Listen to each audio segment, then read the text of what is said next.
makalimutan yung aking unboxing sa aking holder para sa cellphone dito sa sasakyan.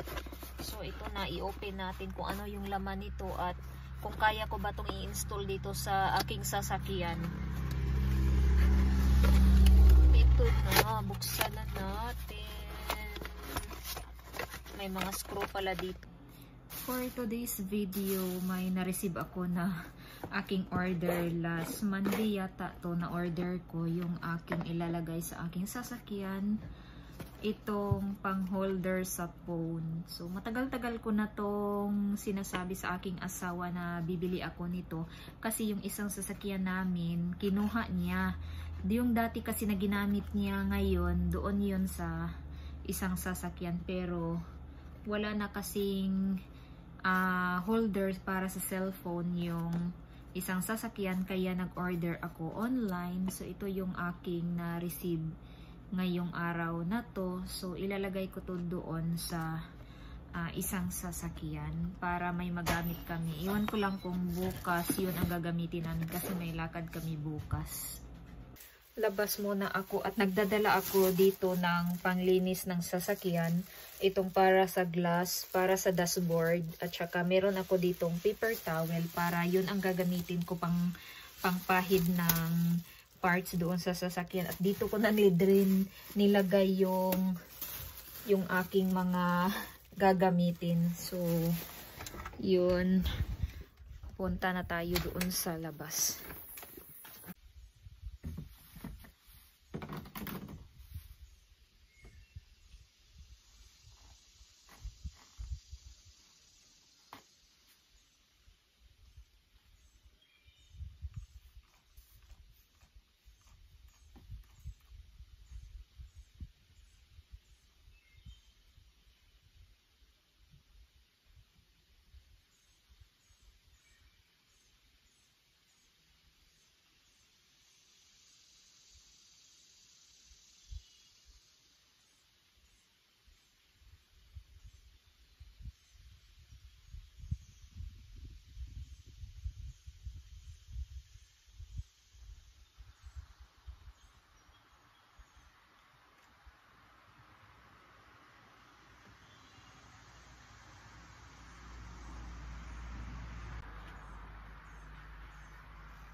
Ngayon, dashboard din naman ang aking lilinisin.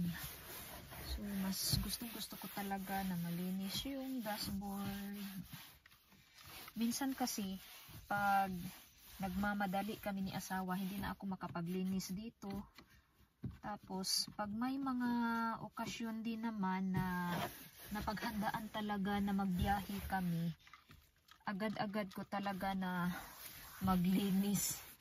Kaya minsan lang, hindi talaga tayo makapaglinis, lalo na pag nagmamadali. So ngayon, naglinis-linis muna tayo. Nalinisan ko to last 2 weeks na yata, pero hindi talaga namin masyado itong ginagamit na sasakyan na to. Yung isa kasi yung laging ginagamit ni asawa. Kaya ito medyo malinis-linis pa dito sa loob. Kunting linis na lang. Ayan, medyo malinis na siya.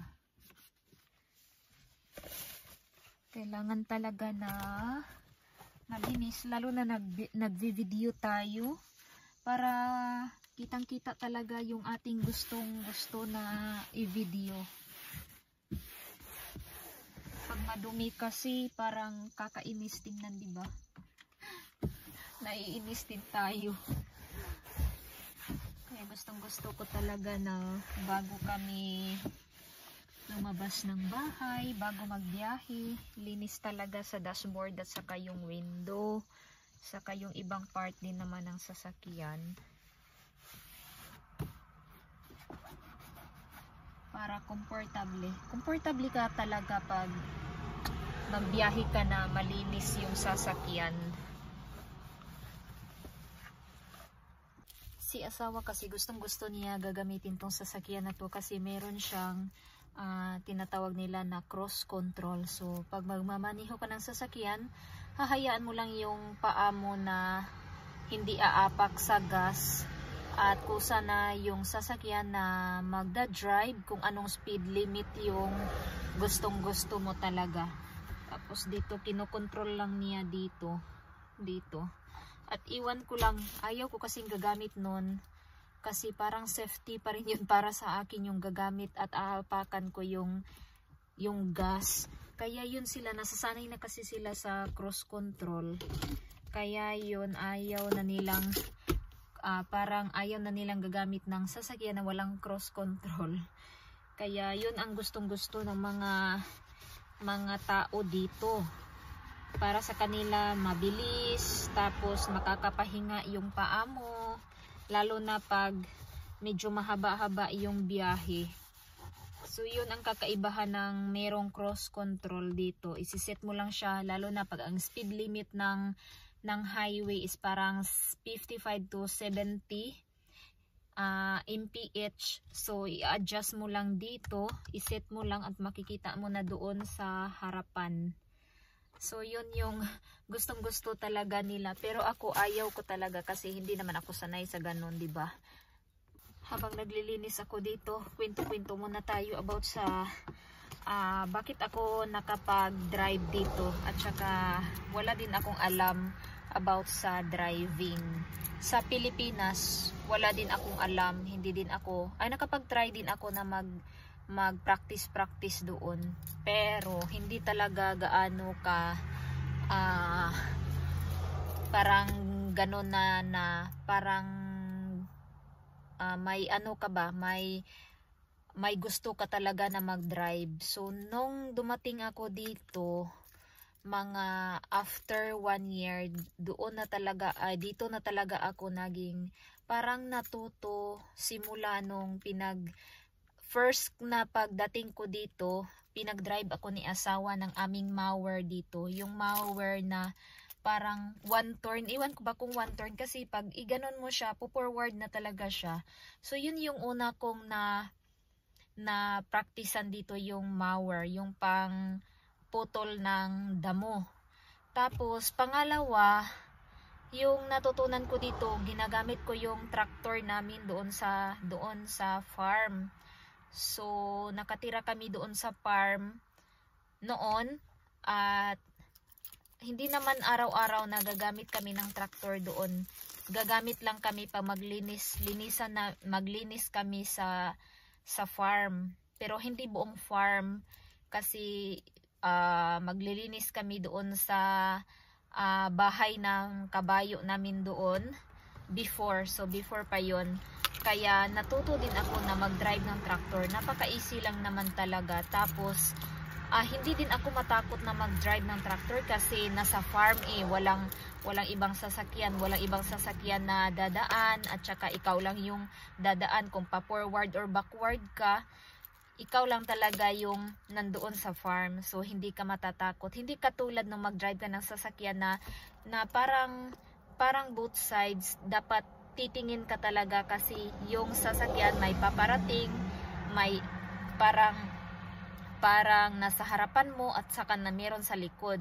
So yun, nung time din naman na nag-practice ako ng pagdadrive ng sasakyan, malaki din kasi yung farm namin doon sa kabila.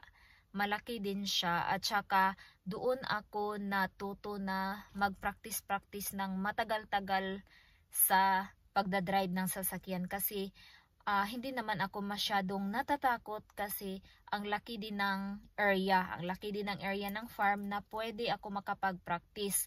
Katulad din dito nung nag-transfer kami dito, malaki din yung area namin doon, makapag-drive ako dito, makapag-drive ako doon sa harapan. So yun yung pagkakataon na medyo natuto ako na mag-drive ng sasakyan. So yun, sinabi ni asawa nung medyo okay na ako, hindi naman masyadong okay, pero parang sa tingin niya na okay na ako na mag-drive ng sasakyan. So pinag-ano ako ni asawa, unang-una nagkuha kami ng manual online sa pagdadrive dito kasi dito hindi ka talaga makapag-drive pag hindi ka makapag-exam. Tapos pag wala kang alam sa driving, hindi ka talaga makapag-drive dito. Wala kang permit, wala kang lisensya, hindi ka makapag-drive dito. Hindi katulad sa atin na kahit walang alam, marunong ka lang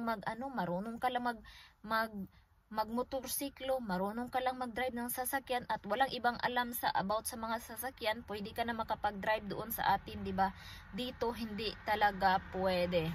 So nakakatakot talaga dito kung magda-drive ka na wala kang permit or wala kang lisensya. Dito kukuha ka ng permit, mag-i-exam ka bago ka makakuha ng permit. So yun ang ginagawa ko dito. Tapos yun naman ang una talaga na gagawin dito, lalo na pag mag-drive ka ng sasakyan.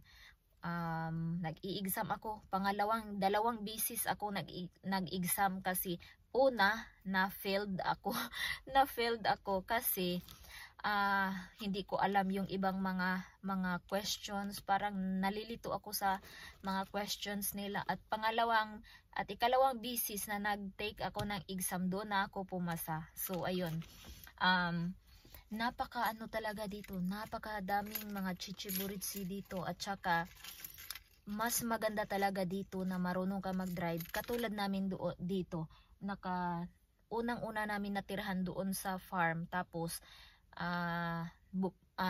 mayroon kaming isang bahay naman dito na rin kami titira, at doon naman yung anak ni asawa. So parang pag ganon-ganon lang kami doon sa farm, magbibisita lang kami doon, at saka dito na naman kami.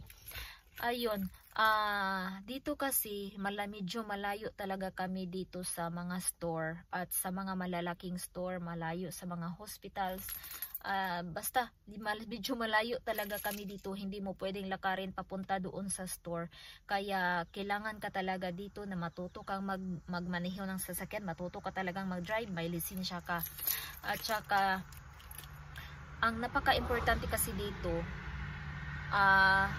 lalo na kami dito na medyo malayo-layo, kailangan ka talaga na mag-drive. Paano na lang kung yung asawa mo may medyo malayong nilalakad, tapos wala na kayong pagkain, so paano na lang, hindi ka pwedeng maglakad, sobrang layo talaga. Tapos ikaw lang, ako lang, at saka yung bata na nandito. So 'di ba, nakakaano din, minsan nakakawalang gana din minsan, lalo na pag hindi ka masyadong mag-drive dito, ay wala talaga, parang naboboard ka talaga, lagi ka lang nasa bahay. Lalo na yung wala ka pang trabaho, napaka-importante kasi dito na marunong kang mag-drive, kasi pag gusto mong magtrabaho dito, makapunta ka doon sa makapag-apply ka ng trabaho na ikaw lang magdadrive mag-isa, kasi dito yung asawa mo, iba din naman yung trabaho niya, at pag gusto ka magtrabaho, iba din yung trabaho mo, iba din yung oras na trabaho nyo araw-araw, kung ano man yung mga trabaho nyo, di ba? So yun, kailangan talaga dito both asawa, mag-asawa, may talaga, may mga lisensya sa pagdadrive, kasi napakahirap dito talaga, lalo na pag yung asawa mo medyo malayo sa'yo, lalo na pag isang linggo na wala sa bahay, may nilalakad, so paano na lang? So kung hindi ka marunong mag-drive dito, pag wala kayong pagkain, paano na lang maglalakad ka, sobrang layo talaga. Tapos ang mahalaga talaga dito, mag-isip ka, maging malakas, or maging maging matibay ka talaga na pagkababae dito, lalo na tayong mga Pinay na sa atin hindi tayo maka-afford ng sasakyan, di ba? Hindi tayo maka-afford. So pagpunta natin dito, parang tanga-tanga tayo na hindi tayo marunong mag-drive. Kaya ako talaga nagpupursige talaga ako sa aking sarili na dapat kayang-kaya ko talaga to na mag-drive ng sasakyan, kasi dito hindi pwedeng malalakad. So yun yung aking natanim sa aking isip na magpupursige talaga ako sa pagdadrive at sa pagmamaneho ng sasakyan, kasi hindi talaga ako aasa lagi sa aking asawa. So yun yung nasa isip ko. Kaya ayun, kung kayo na mga Pilipina na gustong mang ibang bansa, talaga kayo, mag-isip talaga kayo, mag-practice talaga kayo sa pagdadrive, kasi pagdating nyo dito, lalo na yung mga asawa natin, hindi yan sila nagpupursige sa'yo na mag-practice ka ng pagdadrive. Ayaw din nila ng mga ganun. So ikaw talaga mismo sa sarili mo, magpupursige ka talaga na gagawin ko to para sa aking sarili. Kasi pag hindi ka mag-iisip dito, hindi ka maging malakas sa mga ganito na makapag-drive ka, hindi ka talaga makapag-drive dito, kasi parang natatakot ka, yung mga ganun. Ako natatakot din naman ako before, pero yung nasa isip ko kasi, paano na lang pag tayo lang isa sa bahay, so wala tayong maaasahan dito, hindi ka makapagtawag ng mga kapitbahay dito, hindi ka pwedeng tumawag ng kanilang mga relatives, kasi meron din silang mga trabaho. So yun, magpupursige ka talaga sa sarili mo na makapag-drive ka dito. At saka yun lang yung masishare ko sa inyo. Pag gustong nyo talaga na mag-drive, mag-practice talaga kayo, kasi pag mga ibang bansa kayo, mahihirapan talaga kayo dito. So yun lang, thank you po sa inyong lahat. Wala yung laman niya, papakita ko sa inyo. Ito siya. Dito natin i-hold ang ating cellphone. Tapos meron siyang clip dito. Clip type pala to siya. Tapos ito. Ano naman ang gagawin natin dito? Paano ba to? May manual din dito. Pag hindi natin kaya, si asawa yung ating i-install si asawa yung mag-install nito. Nahihirapan yung kababayan nyo dito. Parang ipasok ko yata dito yung bola na to. Ito siya. Parang ipasok siguro siya dito. Pero, ang hirap. Ang hirap ipasok. Paano kaya to? Napasok ko na siya. Ipasok mo talaga siya dito. Yung parang bola. Tapos, i-clip. Clip mo siya. I-close. So, ayun, connected na. Ayun. Tapos, i-lock pala to siya dito. Ayan, i-lock natin. So, ganun na siya.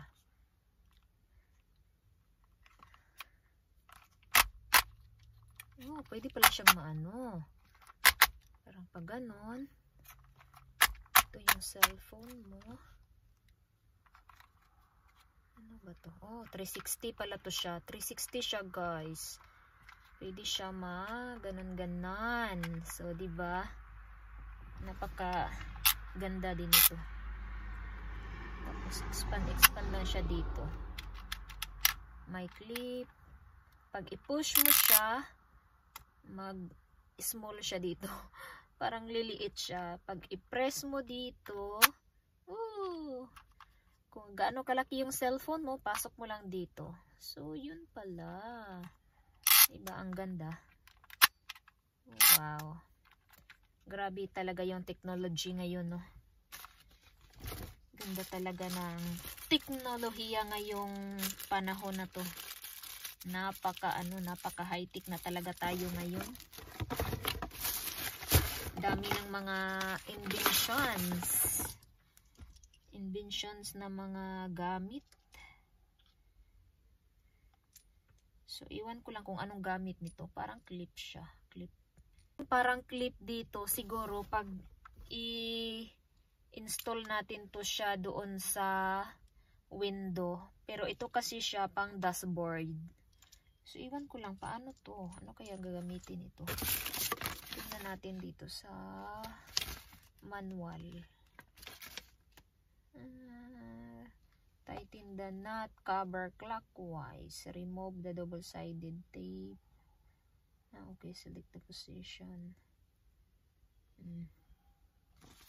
Ayan. I-install na natin to dito. At ayan na, nakunik ko na dito. Iwan ko lang kung ganito ba talaga yung pagkakakunik niya. So, siguro, ganito siguro, no? Kasi dashboard to eh. Dashboard phone holder. So, ayan. May holder na tayo dito sa aking sasakyan. Makapag-video-video na tayo. Pang-upload natin dito sa ating channel. So, ayan po. Thank you, guys. So, tapos na po ako dito sa aking paglilinis. Tapos na rin ako na install ng aking dashboard phone holder para makapag-video tayo sa ating mga everyday's life dito sa USA. So, if you are new to my channel, please subscribe and hit the notification bell para ma-notify kayo every time na may upload ako ng mga videos dito sa aking channel. Thank you!